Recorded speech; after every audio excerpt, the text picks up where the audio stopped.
oportunidad y hoy pasamos a un nuevo tema.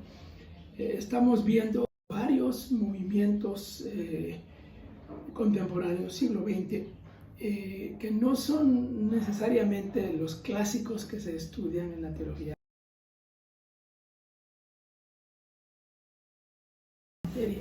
Ahora estamos viendo movimientos un poquito más relacionados con el mundo de América Latina, con el mundo de la teología y de la iglesia.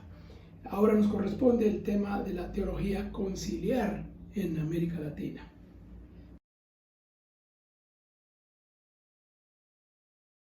Teología latinoamericana. ¿Qué vamos a hacer aquí en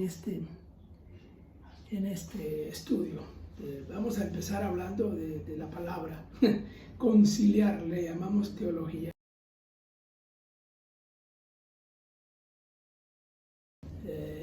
Pero concilio aquí no se refiere a los concilios históricos de la Iglesia, ni de la Iglesia Católica, se refiere al Concilio Mundial de Iglesias, la organización, la institución ecuménica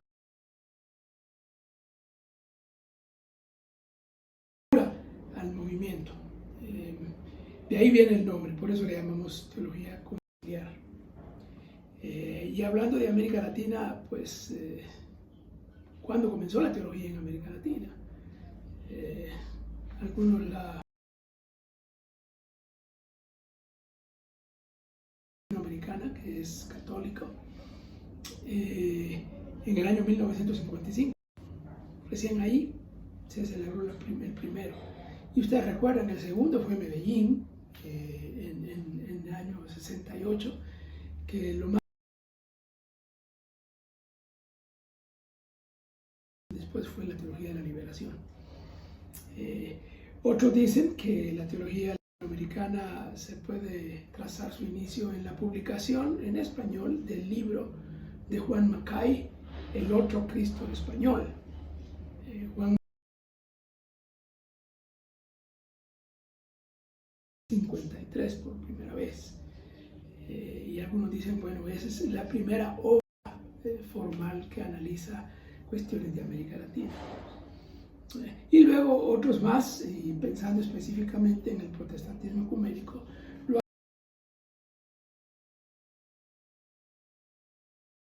que fue en el año 1962. Bueno, alrededor de esos tenemos el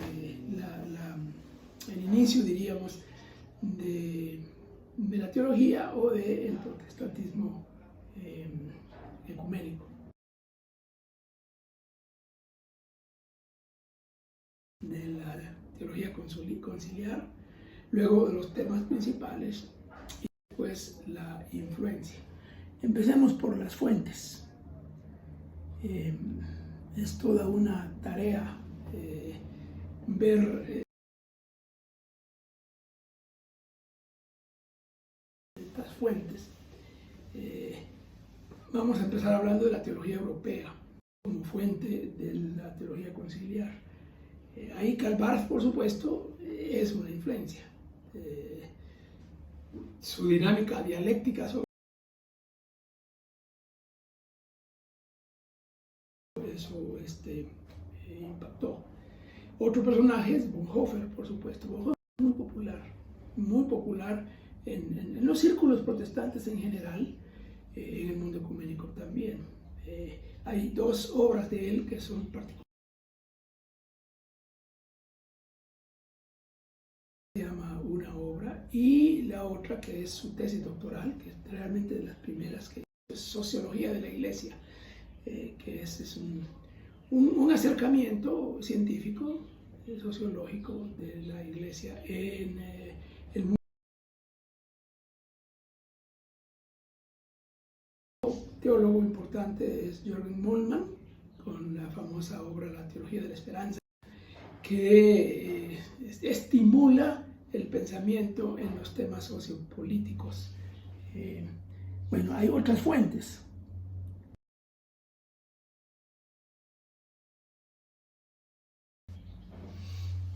En Europa, en la década de los años 60, hubo encuentros entre cristianos y marxistas. Entre los cristianos había tanto protestantes como católicos.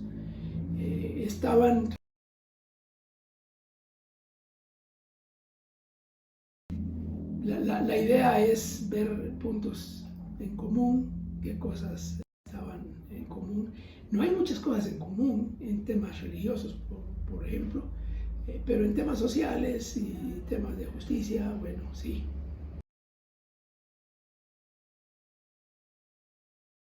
En América Latina, una década después, en los años 70, y hubo un movimiento que se llamó Cristianos por el Socialismo.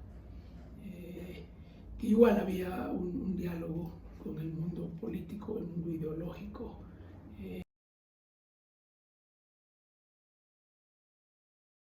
Escribió un teólogo latinoamericano que estaba identificado con la teología conciliar, el movimiento ecuménico, es José Míguez Bonino.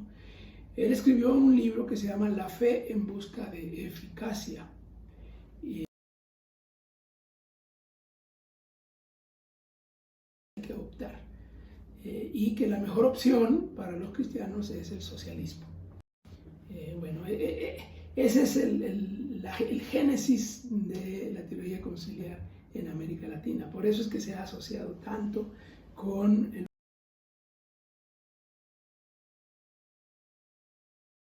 Bueno, otra fuente importante de la teología conciliar es el pensamiento de Paulo Freire, el famoso educador brasileño. Él tuvo en la educación. Él escribió un libro a finales de los años 50, que fue realmente su primer libro, La educación como práctica de la libertad. Su obra más conocida, claro, es La pedagogía de una educación liberadora, ¿no? Y la contrapone a la educación bancaria, opresora, que estaba, que existía, que sigue existiendo. Él propone entonces una educación liberadora, una educación dialógica, ¿no?, entre estudiantes, y una educación problematizadora. Es una estrategia educacional para fijar pensamientos y para hacer pensar y reflexionar.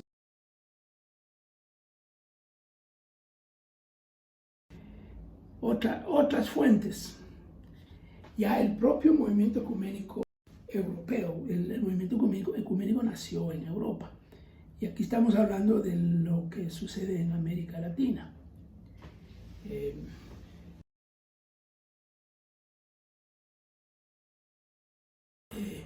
Uno de los teólogos latinoamericanos más representativos del movimiento, Emilio Castro, fue secretario general del Concilio Mundial de Iglesias. Y principal ejecutivo de la institución ecuménica. Bueno, y ahí encontramos la evolución de las ideas dentro del movimiento ecuménico, y vamos a hablar de eso más adelante. Y se establece en América Latina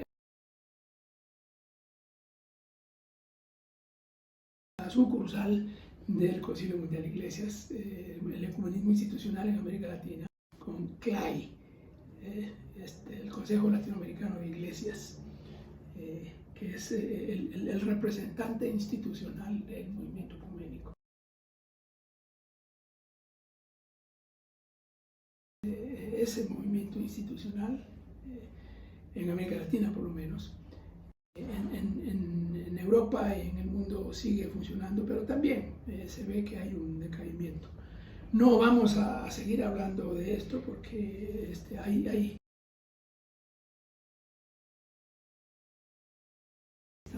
hay una materia específica que habla sobre el tema de teología de la unidad, donde entramos con más detalles a estas cosas. Aquí es un brochazo, ¿no?, un panorama. Bueno, dejamos ahí el tema de las fuentes y vamos a hablar de los temas más adelante.